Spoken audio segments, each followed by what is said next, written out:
Desfilaba en Milán con 21 campañas de Prada y ahora duerme aquí. 15 minutos pasaron de las 9 de la Pensando mañana. cuánto faltará para que... Ya podés comprar y reservar tu entrada para la Noche del Rey a través de boletería VIP. Pues si alguien quiere regalarme algo para mi cumpleaños, que quedó ahí sin regalarme, el 23 de marzo se festeja la Noche del Rey en Avellaneda, 120 años de orgullo y tradición. Podemos ir ahí con la peña de Independiente que tenemos con el amigo Juan Russo en San Javier. Por eso, por boletería VIP. Por eso estoy diciendo, si alguien quiere hacer una vaquita de regalarme 23 de marzo, la Noche del Rey. Ahí a Sergus Travel. Gracias. Che, para los hinchas de Independiente que quieran ver la Noche del ¿No van a Rey. llorar? Se junta Bochini con Agüero, ¿Sigue vivo el Bocha? Maradona. Sí, tuvo un accidente antes de ayer. Ayer a la mañana tuvo un accidente automovilístico. No, el domingo. ¿Qué a iba la en moto noche. con Marcelo Blanco? ¿Con Osvaldo Blanco? Con Osvaldo Blanco.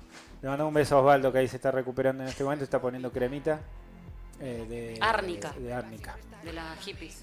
Nos viene y nos visita cada tanto y tenemos una promesa de hacer algo gran, algo. No, algo mira, él más dice esto tan profundo.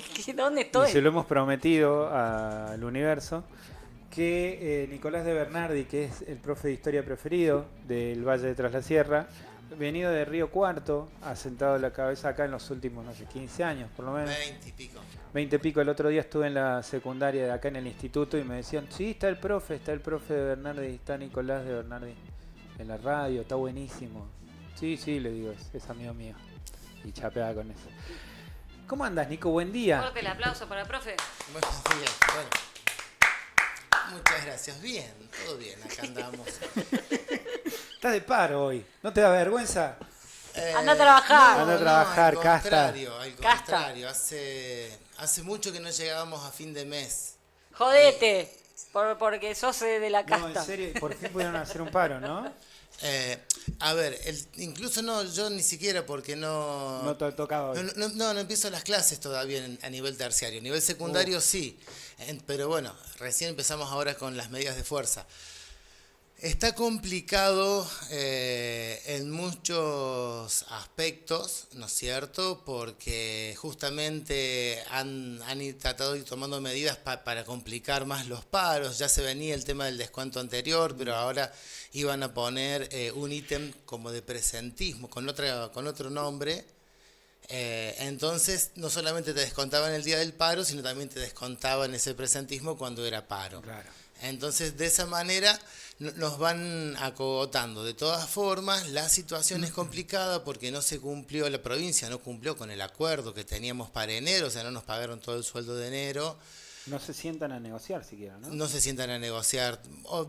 Yo creo que sí, se están sentando, pero sin que las bases lo tengamos tan claro. Pero me parece que hay algún acuerdo porque la postura en muchos aspectos de la lista oficialista del gremio es a favor de aceptar la propuesta del gobierno. Entonces posiblemente algo haya ahí que los ha convencido. ¿Hay otros sindicatos que presionan también más por izquierda o más combativos? ¿O la lista oficialista es la que define un poco? La lista oficialista define... A ver, el principal sindicato acá en Córdoba es UPC. Sí. Después está también SADOP, que es el de los docentes privados, pero numéricamente es menos importante, incluso muchos privados están dentro de UPC. Y fuera de eso, no, digamos, es el sindicato que lleva adelante las negociaciones y todo a nivel provincia. Después las diferencias están al interior. Hay una lista oficialista, que es la celeste, que tradicionalmente tiene los cargos principales y el control de muchas delegaciones departamentales, y después hay otras listas que van compitiendo, que van participando. El año pasado fueron las elecciones para los consejeros departamentales. Claro, acá que estuvimos charlando acá. lo estuvimos también. hablando, exactamente. Yo participé Claro. de una de las listas, no de la oficialista justamente. ¿Cómo es la dinámica de la rosca? Perdón que te saco de tema, ¿no? Pero ¿cómo es la dinámica de la rosca así, oficialista, opositora? Porque parecería ser que los gremios más combativos en este momento serían los que deberían convocar más. Pero sigue siendo como un oficialismo más medio, más así como más tranca, más negociador, el que ¿Acumula más docentes? ¿O cómo se construye ese invitar a votar? A ver, acá hay una cuestión. El tema de la rosca, me parece, se construyó a partir de que el secretario general de UPC pasó a ser ministro de Educación Gran Juan de la durante la época de, no sé si fue el primer gobierno de Schiaretti o por ahí. ¿Fue el primero de la Sota? Sí. Ah, pensé que todavía estaba Graubach de secretario en ese gobierno, pero bueno, fue por ahí. A partir de eso quedaron muchos lazos tendidos. Claro. Hay un nivel de burocratización también en el gremio, donde ya hay gente que está viviendo de eso, de trabajar en el gremio, Claro. más que de docente. Y a partir de esos lazos y las cuestiones que por ahí uno no sabe, pero sospecha de la política, te construyen. Ahora, a rigor de verdad, si bien hay en la docencia muchos sectores que pueden ser progresistas o pueden querer llevar adelante medidas de fuerza y una lucha con una conciencia de clase, eso no es tampoco la mayoría de los docentes, si contamos desde los maestros y maestras de escuelas primarias hasta el secundario, en nuestra zona por lo menos. Yo creo que tiene una cierta legitimidad El oficialismo. el oficialismo. Lo que tenemos que hacer, me parece, es construir desde las bases una mirada distinta para que para que después el oficialismo justamente tenga esa mirada distinta. Tampoco me parece que la construcción sea vertical. En estos momentos me parece que es importante una construcción horizontal, más cuando estamos pasando por serios problemas económicos. Sí. La mayoría de los docentes, eso con el que hablás, nos agarraron medio en el tiempo del receso, entonces no nos veíamos, después tuvimos algunas reuniones, no hemos tenido casi contacto, pero con el que hablás, la verdad, la situación está muy difícil. Está bien, re complicada. Sí. Re complicada, y la sensación de no tener uno del otro lado, ¿no? Hablando. Si no escuchan, si no, bueno, negociamos esto o es esto o esto, y si no, lo que negociamos con los otros estatales, eso es lo que le vamos a pasar. Sí, ahí el tema es la fuerza que podamos hacer los docentes. Cuando nos hemos podido organizar y a pesar a veces de la conducción del gremio, hemos logrado medidas de fuerza, porque era claro en el tema en los colegios, incluso la lista esa votaba en contra de los paros y a favor de la aceptación, eso abiertamente, ¿no es cierto? Pero no fueron mayoría, no se pudimos por ahí poner una opción de medidas de fuerza, y eso siempre sacó un poquito más. Uh-huh. El tema es que hay un trabajo por ahí para que se acepte y para que no se discute y para acompañar al gobierno. Claro. Y yo creo que también muchos compañeros consideran de que hay que acompañar. Yo creo que muchos de los compañeros le deben haber votado a Milei también y a Yair Llora. Sí, hay un cambio de época fuerte también ahí, con el voto a Milei, ¿no? Cultural. Sí, puede ser un cambio de época. A mí lo que me pasa con este tema Milei es que es tan abrupto y tan pronto todo que cuesta hacer análisis, me parece. Es como que está, ¿viste cuando te metes en un dique que está cristalino pero es barro de fondo, entonces empezás a pisotear y todo se hace barro y turbio? Bueno, para mí todavía está todo muy turbio. Para definir algo. Si no lo podés hacer vos, que tenés esa mirada así tan integral de la historia, está difícil entender el resto. Creo que así también se entiende que haya tanto vértigo en las definiciones que se van tomando, los cambios que van habiendo. Así cuando nos demos cuenta cambió todo. Sí, bueno, yo creo que en los políticos hay un vértigo similar a lo que hubo en pandemia. Yo me acuerdo en ese momento, en pleno 2020, hablé con un muchacho que era asesor de varios intendentes de acá del Valle. Era comunicador y los asesoraba en la cuestión de la comunicación y eso. Y él, de estar cerca de los intendentes, me decía, las decisiones que están tomando son en función de lo que le parece que la gente quiere. Cuando la gente tenía mucho miedo, cerraron todo. Cuando la gente se empezó a quejar, abrieron todo. Pero el criterio científico atrás, o el criterio racional, no estaba tan claro. Y me parece que en este caso están viendo justamente de qué lado calienta el sol para saber a qué vereda cruzarse. Ahí para mí digo que no. Para mí tienen muy en claro lo que quieren. O sea, van con la destrucción total de todo el país y lo tienen bien en claro a dónde tienen que Pero si apuntar. la gente no lo quisiera, no lo podrían hacer. Es que la gente está en cualquiera y no, Bueno, o sea, o cualquiera es están- quererlo. no, o sea, yo estoy hablando de ellos particularmente. O sea, la gente por un lado está con esta fe de, no, bueno, para que esto pase tenemos que esperar a que tal que esté en el poder la tenga gente igual es tiempo. fuerte, Sí, ¿no? pero la Sí. gente es el colectivo. Yo no en me sí, van refería todos- a la gente ni al pueblo porque ponerle que esté en los primeros 100 días de gracia, sino proyectando un poco más. La casta, como él le dice, si quiere se lo come en 5 panes a la mañana de desayuno. Tenés gente bastante pesada Sí, como para en bancar distintos un loquito aspectos, así, como tal para cual. bancarlo así. Por eso me parece que lo están midiendo. Hace 3 meses. Con la revolución de la alegría Nada. estuvimos 4 años. Digo, me parece que hay Pero, un pero Macri era más adormecimiento. uno de ellos. Sí. Este no es de ningún lado. No, sí, es de- bueno, no sé. cosa. Igual estamos debatiendo personalmente cada uno lo que la sensación Sí. que cada uno tiene.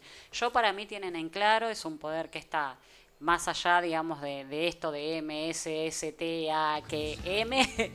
O sea, están las grandes corporaciones que están atrás de estos muñecos y a eso es a donde apunta todo este plan siniestro en el que estamos nosotros, ¿no? Que nos Metidos han vendido con el UCC. con el APPT. O todo esto que estábamos hablando antes de que arranque la conversa con vos. Me Bueno. parece que está en claro esta destrucción. Paro Sí. paro provincial, el primer paro que le hacen a Llora, ubicado en términos históricos, ojalá tenga alguna respuesta. Creo que había una gran adhesión, me da la sensación de que había una gran adhesión, así que esperemos que haya respuesta. En las asambleas departamentales fue amplio el rechazo a la propuesta Sí. del gobierno. No sé, 3, 4 departamentos nada más lograron la aceptación. Hasta el Trigal paró, ¿Hasta cosa el que Trigal paró? nunca. Claro. ajá. Bueno, las Telamaris no paró, sigue, hay un par de colegios que no pararon. Es que no es que para el colegio, algunos docentes Bueno, sí, otros las no, docentes. no sé. Se organizan. Esta mañana tengo ni idea del porcentaje del paro, no he visto nada ni he hablado con nadie. Están Porque durmiendo, viniste a están hablar durmiendo. de patrimonio cultural. Porque venimos a hablar de patrimonio cultural, sí. Me gustó el momento en que dijiste, esto vamos a hablar. ¿Esto lo, qué? lo imaginé. Al momento en que dijiste, hablemos de patrimonio cultural. Y nada ¿Por que ver, qué? la sacó. Contextualizalo. Estamos hablando. Aparte empezaron a hablar del paro, todo, porque el paro va a ser un patrimonio cultural. Es un patrimonio Ah. cultural que hemos heredado del movimiento obrero de finales del siglo XIX. Patrimonio, según la definición clásica, es lo que heredamos. Es lo que viene de los padres, de ahí la palabra patrimonio, ¿no es cierto? O sea, vos te preguntan cuál es tu patrimonio, es lo que van a heredar los que te queden si te morís en este momento. Ajá. Para entender lo que es el patrimonio, lo que uno deja, o en todo caso es lo que uno recibe. Tipo la herencia, decís. Es la herencia. Es la herencia. Es la herencia, es la herencia. Ahora, bueno, y la herencia, ese patrimonio, sobre todo en cuanto a la cultura, tiene mucho que ver con la identidad. Que ya hemos hablado por ahí en otras ocasiones del tema de la identidad, no sé si por ahí podemos refrescar un par de cositas como para que nos den marco a lo que vamos a hablar hoy. La identidad se construye en 2 niveles, ¿no es cierto? En un nivel personal y en un nivel social.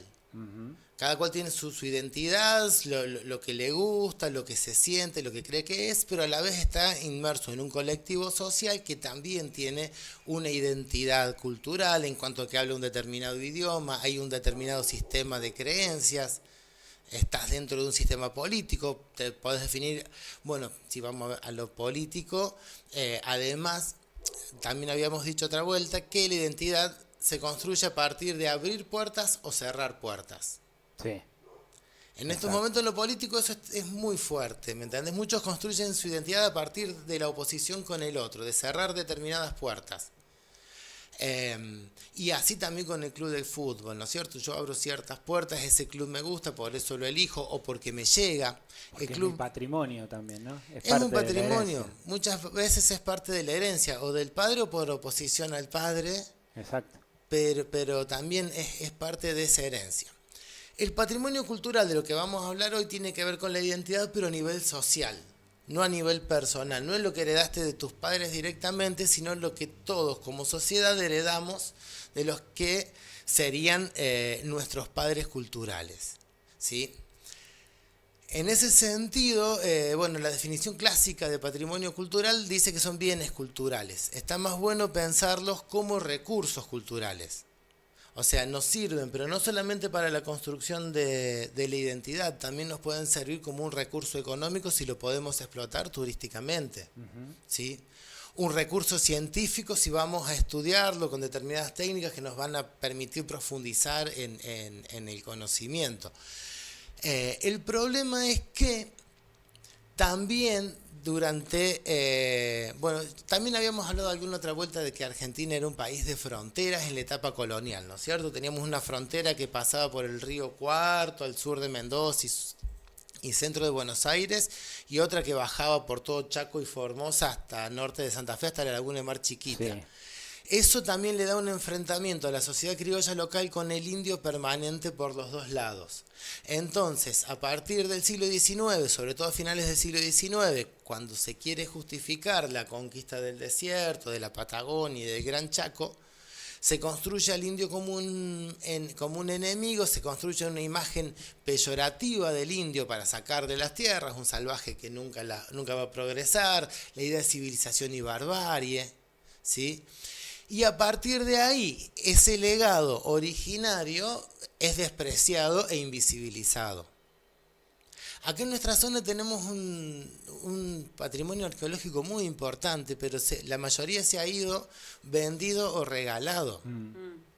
¿Sí? Que ese por ahí es uno de los primeros aspectos con el que nos vamos a encontrar del patrimonio. El patrimonio puede ser intangible, o lo oral, lo que tiene que ver con las ideas, que ya vamos a hablar un poco más, o tangible, que tiene que ver con las cosas materiales, con las cosas que quedan. En ese sentido, lo más antiguo en cuanto a patrimonio que nos encontramos acá en la zona son los sitios arqueológicos. Muchos no se conocen, la mayoría no está valorizado. Hemos tenido la oportunidad de visitar, sobre todo con los estudiantes del profesorado, muchos sitios acá en la zona. ¿Hay algo político en eso que pasa? Porque no sé, tengo amigos que conocieron Europa y me decían que una de las cosas que más sorprende de la arquitectura de Roma, de Venecia, tenía que ver con ver la historia, ver los reinados, ver la historia cuando uno la camina, no cuando uno la desanda. ¿Hay algo político ahí en anular esa historia, en que esa historia no esté, o es simplemente desidia del gaucho y del patrimonio cultural propio? Siempre es político. El patrimonio es político y justamente desde Cultura de la Nación habían sacado unas tarjetitas que decía la palabra patrimonio ya es un problema. El patrimonio siempre es político y el pasado se construye. Ese pasado que uno puede ver en Europa no son los ranchitos, la ranchería de los esclavos o las casas de los campesinos, son en general los castillos. Hay una elección de qué se cuida. Por eso también acá en Argentina particularmente se va a construir desde los colegios y desde los medios de comunicación un pasado blanco, que bueno, lo terminó diciendo nuestro expresidente, que los argentinos bajamos de los barcos. De los barcos. Esa idea que no fue, o sea, que expresó Fernández, digamos, no es casual. Ya creo que también lo hemos comentado acá. Vos mirá cualquier película argentina de los años 60 o 70 y en todas aparece un abuelito tano o un abuelito gallego porque estaban ahí a 50 años de la inmigración, pero nunca vas a ver un abuelito guaraní, un abuelito ranquel. La construcción... un tehuelche, la construcción de ese pasado es sobre ese pasado blanco. Y tradicionalmente el patrimonio que se conservó es ese. Por eso no se le da bolilla a estos otros sitios. Y por eso ese patrimonio también lo vamos perdiendo. Toda la sociedad americana, a partir del proceso de conquista, se va a transformar en una sociedad mestizada, culturalmente. Incluso más allá de las fronteras. El pueblo ranquel que vivía del otro lado de la frontera, que estaba autodeterminado en sus territorios, bajo el mando de sus caciques y con el que se enfrentó la Argentina todo el siglo XIX, utilizaba el caballo que lo habían traído los europeos, vestían como un gaucho con el calzoncillo y el chiripá, y las tareas y el modo de vida era muy similar al gaucho de este lado. ¿Sí? Entonces, ese mestizaje va a hacer que nuestra herencia sea realmente muy diversa, pero lamentablemente se fue resaltando particularmente la línea de europea y sobre todo la de los descendientes de los conquistadores, las familias patricias. Es política. La forma en que lo que se cuida del patrimonio es político. De allí que sean totalmente invisibilizados todo lo que era patrimonio indígena y nuestra herencia negra, que también es muy importante. Ponerlo así tan explícito, esto de que la historia la escriben los que ganan. Viste que no es solamente una frase hecha, sino que hay algo concreto y que uno lo puede visibilizar en estas cosas. Ahí. Decías la palabra patrimonio, habla también del sentido de propiedad, de quién uno, de qué es lo que uno tiene. Sí. Herencia. Bueno, el tema de la propiedad y el patrimonio es otro tema aparte, o sea, es una problemática bastante discutida, sobre todo en arqueología, porque la arqueología es la disciplina que estudia a partir de los restos materiales. Y los restos materiales son cosas pasibles de apropiárselas. Por ejemplo, patrimonio hacia las palabras negras, por ejemplo, de los pueblos africanos que están en nuestra lengua, como mondongo o quilombo o varias más, digamos, yo te las digo a vos y vos te las aprendes, pero yo no las pierdo. El patrimonio intangible, claro, una poesía tradicional, una leyenda, yo se las cuento a ustedes y ustedes se van con la leyenda, la gente que escucha se va con la leyenda. Y yo también me voy con la leyenda. Ahora, una punta de flecha, chao. Si te la doy a vos, yo no la tengo más. Claro. O una moneda o no sé qué. O algo lo que tangible, fuese. Tangible. Entonces, ahí hay toda una discusión en cuanto a quién se apropia de ese pasado. ¿A quién le corresponde? Un mortero que encontremos acá en las sierras. Primero, hay leyes, ¿no es cierto? Claro, hoy ¿de quién es? Según la ley nacional y la ley provincial, todo lo que sea patrimonio arqueológico y paleontológico pertenece al Estado provincial. Ajá. ¿Y la definición de qué es patrimonio arqueológico? Patrimonio arqueológico es todo lo que esté en superficie, en subsuelo o sumergido, que sea tangible y permita conocer a las sociedades originarias anteriores a la conquista. Eso es la clásica en cuanto al patrimonio indígena. Pero, por ejemplo, tenemos patrimonio arqueológico colonial, que fíjate vos, de eso hay muy poquito, casi nada. ¿Qué queda colonial? Ni los ranchos. ¿Qué sería lo colonial? Lo que se ha construido en el periodo entre la conquista y la independencia. Ajá. Los cascos de estancia de San años. Javier. En esos 300 años, claro. La iglesia de Yacanto, ponele. ¿De qué año El oratorio es no, eso fue en el siglo XIX. Ah, no, está bien. Y la iglesia de San Javier, que era colonial anteriormente, cuando se cayó en un terremoto a mediados del 20, la construyeron al frente. Estaba donde está la Muni ahora. Ah, antes. mirá. Claro, es como nuestra edad media eso. Es como nuestra edad media. Bueno, tenemos una casa, que era la casa de los descendientes de los Cabrera, en San Javier, que en realidad fue el tipo que donó las tierras, loteó y empezó a subdividir las tierras para que naciera el pueblo de San Javier, hizo el trazado de la plaza, de la iglesia original y de lo que iba a ser su casa. Es el fundador de San Javier. Es el fundador de San Javier, sí. Exactamente. Y ahí hizo los planos para su casa y a partir de ahí empezó a construir, las tardó unas décadas. Y escúchame, la iglesia de San Javier, la que vemos frente a la plaza, ¿esa en qué año? O sea, eso mediados no sería... del 20, no, eso es mediados del 20, no me acuerdo si la década del 40 o del 50, hubo un terremoto y se partió. Y el ranchito de enfrente, donde está el barsucho, eso tampoco, esa parte... No, ahí, eso no chau, lo sé. No sabemos nada de eso. Es que también volvemos a lo mismo, como lo que no se valoriza, exacto, no se conserva. Exacto. Habíamos hablado de esta identidad que uno abre o cierra puertas, ¿no es cierto? Yo me identifico con tal música, entonces empiezo a usar tal remera y tal estética, ¿no es cierto? Pero no me puedo identificar con lo que no conozco. Tal cual.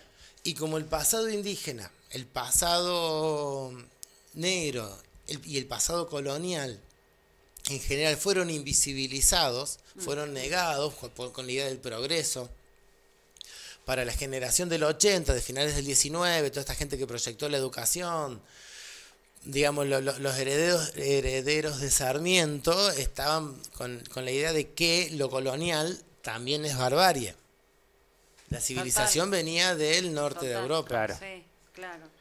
Sí. Me quedó ahí resonando también que quizá ahí en la parte de ¿no? Hay bastante de eso. De indígena. Edificios por ahí que quedan. No que se conozcan. No No. que se no No quedó que se nada. conozcan, no que se conozcan. Las únicas construcciones, por ejemplo, esta casa que te estoy diciendo en San Javier, que le dicen La Obra, que se puede visitar, ahora está protegida desde hace Mirá algunos vos. años. Sí, porque fue saqueada sistemáticamente, le robaron todo. Y sí. Apenas quedan algunas paredes, hasta las chapas del techo. Bueno, y la todo. Constancia también, ¿o no? Esos castillos, digamos, La esto, Constancia hablando era de María de la Plaza, eso es principio del siglo XX, era la sobrina de Victorino de la Plaza. Pero eso es principio del siglo XX. Claro, ya también. nosotros estamos antes del 20. Claro, estamos tratando de ver si queda algo de esa época. Del 1700, pero es muy Claro, poco. es muy poquito. Y está buenísimo esto de entenderlo como Edad Media, porque no lo había asumido ahí. ¿Quién le pone valor a las cosas? La cultura, porque vos decías esto de que no se puede generar una identidad con lo que no se conoce. Pero ponele que lo conozcas. Ponele que hayas aprendido a conocerlo. Tampoco se puede generar un afecto, un amor o un vínculo si no está eso. Eso ¿cómo Claro. históricamente, digo, a lo largo de la historia, uno genera vínculo con lo que conoce, o con lo que convive, o con lo que ha sufrido, o con lo que ha amado. Mira, Con lo que le contaron. hay dos Claro. caminos. Hay dos caminos. Uno tiene que ver con la memoria de la población. Por ejemplo, todo lo que es morteros o pinturas rupestres de la zona se conoce y se sabe.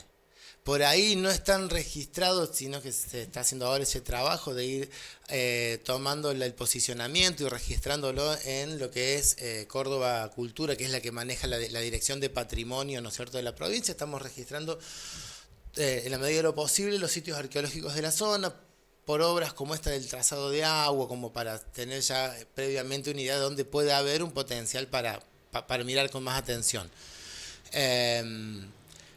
Pero más allá de eso, la gente lo sabe.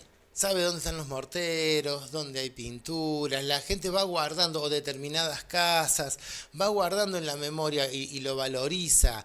De hecho, vas al río y tenés las conanitas, las conanas en las piedras. Bueno, ahí ha sido valorizado desde el municipio, Sí, a mí inclusive. eso, porque digo, durante los 90, durante toda nuestra generación, ha sido bastante negadora de nuestra raza, come chingona. Sí. De hecho, ponerle come chingones sonaba raro a la radio al principio, ¿no? Hasta que no lo fuimos asimilando como nombre, a todos mis amigos locales les sonaba raro también ponerle come chingones. Y ahí había algo de eso que hasta lo han reciclado, reestructurado quienes han venido a vivir para esta zona, más que los propios. Y ese amor se ha ido como reconstruyendo con Vanessa Tapia, soy historiadora y había a cargo del Museo de San Javier, que eso me decía que de chiquita tenía vergüenza de decir que era india, que era cosa. Y eso fue como un salto en su identidad también, y le preguntaba cómo lo había construido a ese amor o a ese orgullo por sí misma, y que había sido un trabajo interno, más que social, de construir un orgullo por quien uno era. Sí, sí, yo creo que también tiene mucho que ver el tema de la educación, en todo aspecto, ¿no es cierto?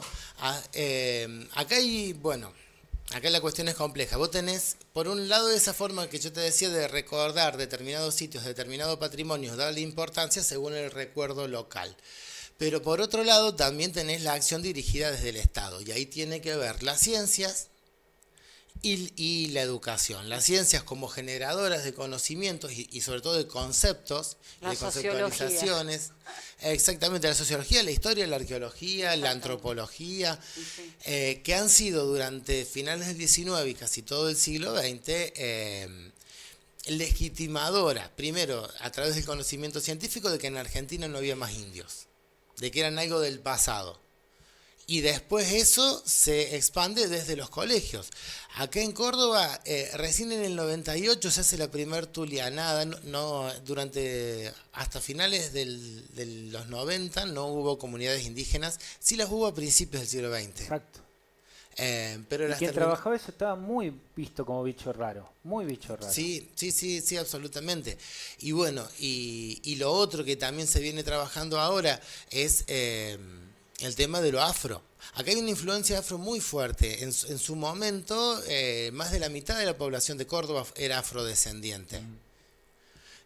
A diferencia de otros lugares, como por ejemplo el Caribe o Brasil, la costa brasileña, donde vos tenías en las plantaciones un 90 o 95% en Haití, por ejemplo, de población afrodescendiente o africana nacida en África, ¿no es cierto? Sí.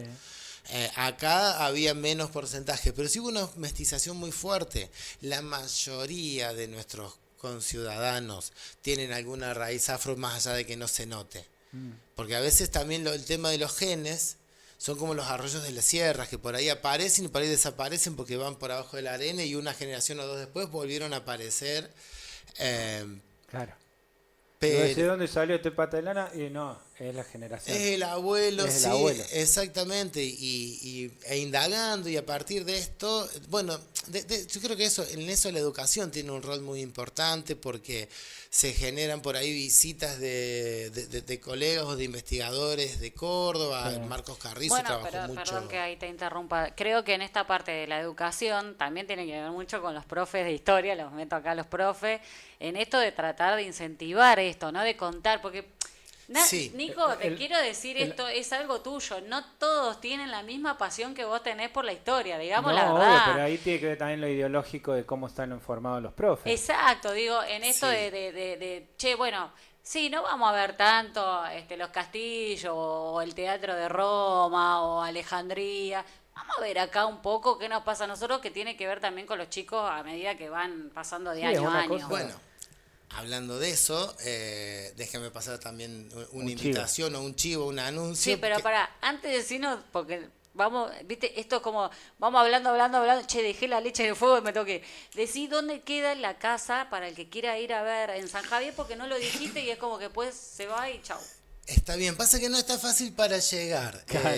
Tenés que hacer toda una serie de callejuelas O intrincadas. sea que vamos pero a ver si ellos hablan en vamos la a hacer casa. una visita guiada con Nico. Bueno, sí, lo hemos hecho. Volvemos al tema de los colegios, ¿no es cierto? Con los estudiantes de historia, por ejemplo, lo hacemos. Por eso ahí quería avisar que están Bueno, pero más o abiertas. menos, ¿dónde queda? ¿Cómo puede llegar? Pasás el arroyo, pasás la plaza del arroyo, tenés la calle de los bomberos, bajás por la calle de los bomberos hasta que topa. Ajá. Cuando topa, doblás hacia la derecha, yo tengo que ver las manos todavía para saber cuál es derecha y cuál es izquierda, doblás a la derecha hasta que sale una calle que baja a tu izquierda. Bajás por esa calle a tu izquierda, el primer callejón a la izquierda que sale al fondo del callejón, ahí está la obra. Ahí está. Por eso Muy te bien. digo, no es Y tan si no, le fácil. preguntas a alguno. De los En bomberos la para casa, abajo a la izquierda. Mira, hasta hace algún tiempo había chicos del colegio secundario que tiene orientación en turismo que hacían guiadas Está buenísimo. hasta la obra. Yo creo que pueden preguntar en el museo que está ahí en la Casa de la Cultura Ah, o en la Ferreira. MUNI mismo. Sí, pero tiene que haber alguien que Bueno, lo el lleve. otro día hablando con él y que le mandamos un beso grande, que ella está estudiando turismo, se está por recibir, hablábamos justamente de este tema, ¿no? Y decía, acá en Villa de las Rosas, en lo que es la plaza, hasta Juancito, hasta la carnicería Juancito se ubican. Sí. Bueno, en ese trayecto, que son 4 cuadras, que ahora las tenemos contadas porque hay asfalto y todo, ella dice que hay una historia zarpada, o sea, desde la plaza hasta Juancito, en todo lo que es historia del pueblo. Y yo le decía esto, le digo, ¿por qué no armás en la época de turismo esto, agrupar a gente y contar un poco de lo que son las historias de los pueblos? Porque creo que desde ahí, ¿no?, va parte esto. Bueno, justamente por eso es importante el tema del conocimiento, ¿no es cierto? Y ahí va el chivo. Porque Del si no, te patrimonio. quedas sin- no, El porque si chivo. no te quedas sin entrar. No, quería avisarte que están abiertas justamente también las inscripciones para el profesorado de historia. Hay Y de lengua y ¿A literatura. dónde era eso? Hay dos profesorados, hay dos en el Valle Ajá. de historia. Uno está en Mina Clavero, Que ese también es intermitente, como decía Focacia recién, o sea, es a término y abre cada 2 años. Sí. Y este año abrió el año pasado, entonces... Este año no. Este año no, si las fuerzas del cielo y el presupuesto lo permiten, El año que viene se El año que volvería viene, a sí. abrir. Pero mientras tanto, Ahora, en fuerza Villa del cielo. Dolores, en el profesorado de Brizuela, ahí están abiertos todos los años permanentes y en estos momentos, si a alguno le interesa y le gusta, y sobre todo eso, quiere ayudar a difundir estos temas y a difundirlo entre los chicos, porque en realidad el trabajo del docente tiene mucha proyección.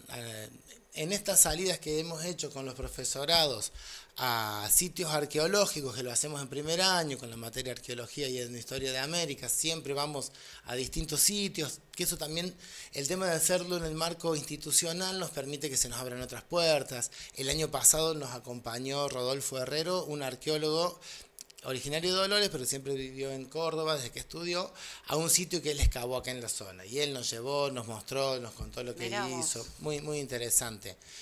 Y a partir de esas visitas, más de uno empieza a buscar su pasado indígena. Lo mismo que su pasado afro también. ¿Hay formas de buscarlo a ese pasado, de encontrarlo más que de buscarlo? Así, Hay distintas no sé, yo formas. entro a buscarlo. Además de las- digo sistemáticamente, hay modelos de investigación Además de las constelaciones propios y familiares. claro, además de constelaciones familiares que Mira, sí, ese pasado primero se lo busca familiarmente. sí, Y empiezan a aparecer historias de que no... O sea, de que no se imaginaban mucho estos chicos. Y dice, no, sí, porque tu abuela era india. O mi abuela era india. Claro. Le dicen los padres. Y Que sí. vivió siempre en un rancho Y sí.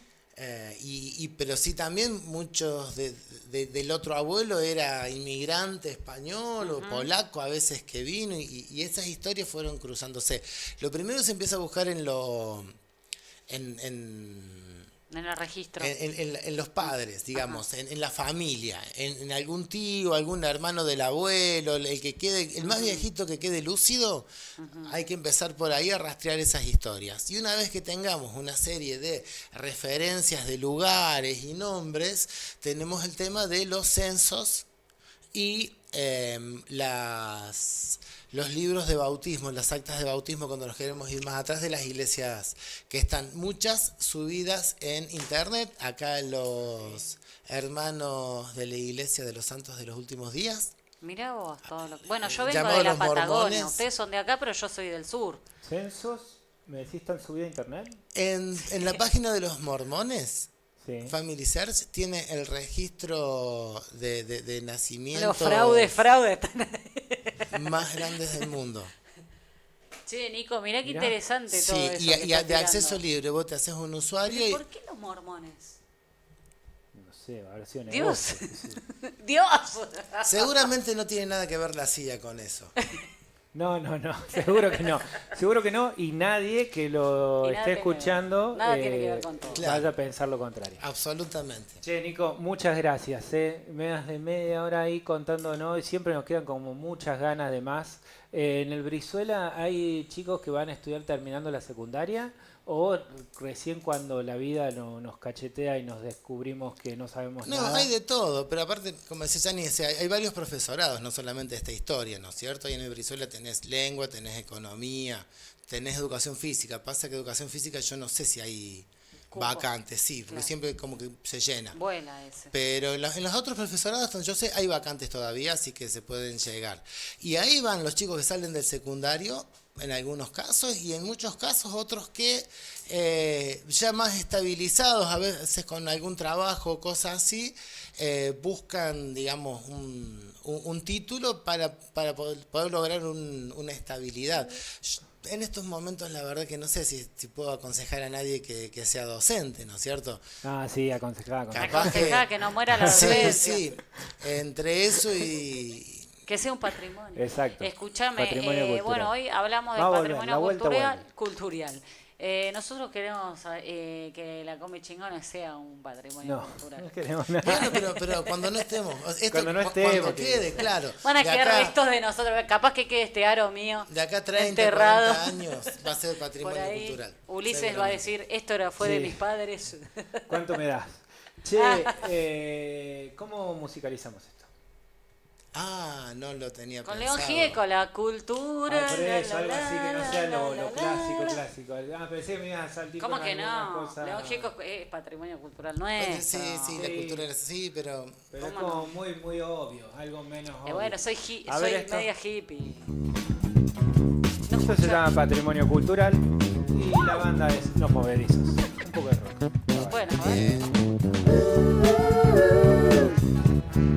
Funky.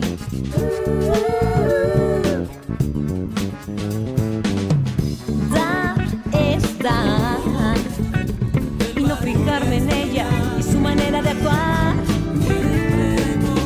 Dar es dar. No. Somos la risa divina para las gotas de tus mejillas.